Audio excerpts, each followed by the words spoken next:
can come out now.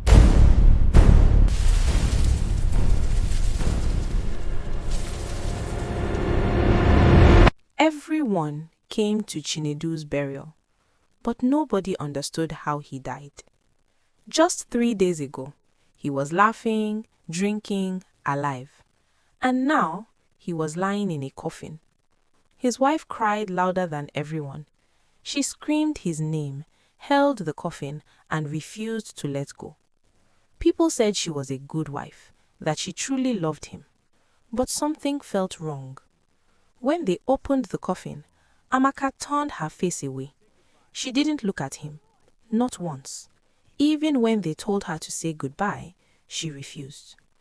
Only one man noticed, an old man standing quietly in the crowd, watching her, watching everything. But the burial continued anyway. The coffin was lowered slowly into the ground as silence filled the air. Then the dirt began to fall, one shovel, then another, until he was completely gone. And just like that, Chinedu was buried. That night, the village was too quiet. No voices, no movement, just wind and silence. Then she came back. Amaka walked slowly through the darkness, alone. No tears, no fear. She stopped in front of the grave and stood there, still, calm, cold. But this time, she wasn't crying. Then she leaned forward slightly and whispered, "You can come out now." For a moment, nothing happened. The night remained still, silent. Then suddenly, the ground began to move. The soil shifted slowly at first, then more violently, as if something underneath was trying to escape. Amaka didn't move. She just stood there, watching, waiting. Then, a finger burst out of the ground, breaking through the soil, covered in dirt, moving, alive, and Amaka smiled.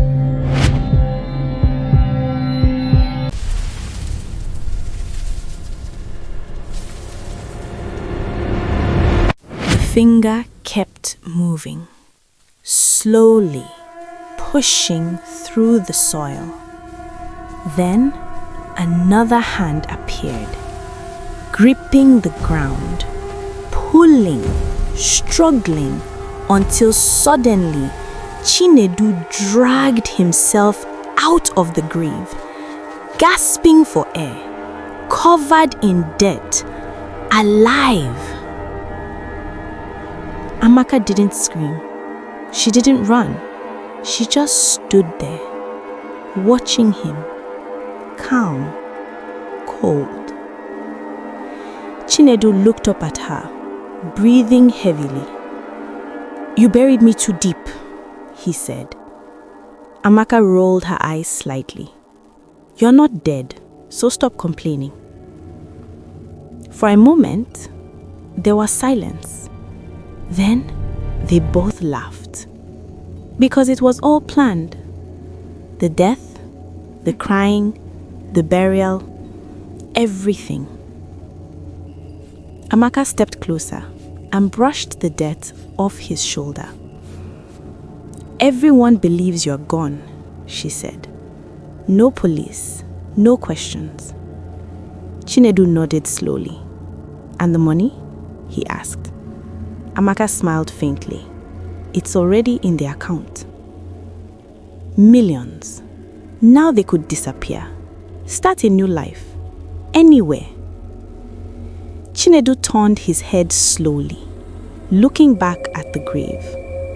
Then, he looked past it, into the darkness.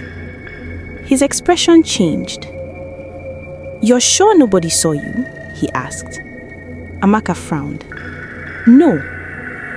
But Chinedu didn't move. He kept staring, listening, watching. Then, suddenly, a branch snapped. Both of them froze.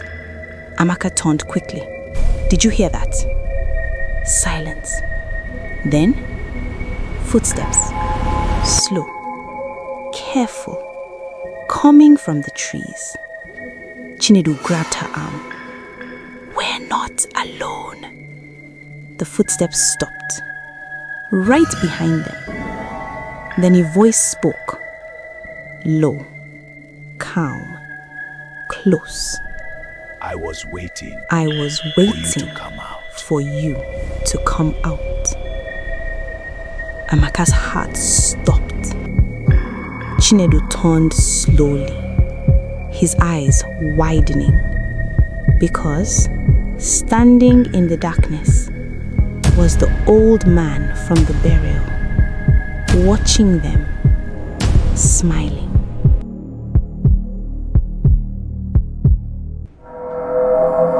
You should have stayed away.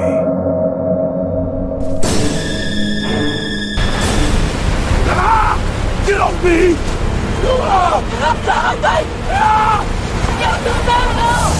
Nights grew colder. The wind moved slowly through the palm trees, carrying a silence that felt unnatural. Amaka stood frozen. Chinedu's hand gripped her arm tightly. Neither of them spoke. The old man stepped forward. Talk, talk, talk. Each step echoed through the graveyard like a warning. You really thought I wouldn't notice?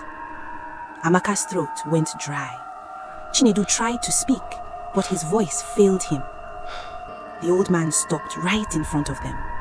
His eyes moved slowly from Chinedu to Amaka and back again. I buried him myself. I felt his breath inside that coffin. A heavy silence followed. But I said nothing.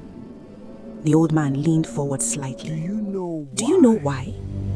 Chinedu shook his head slowly. The old man smiled. Because I was waiting for this moment. Amaka finally found her voice. What do you want? What do you want? She asked, her voice shaking. The old man chuckled softly. Not money, not the police. He raised his walking stick and pointed it directly at Chinedu.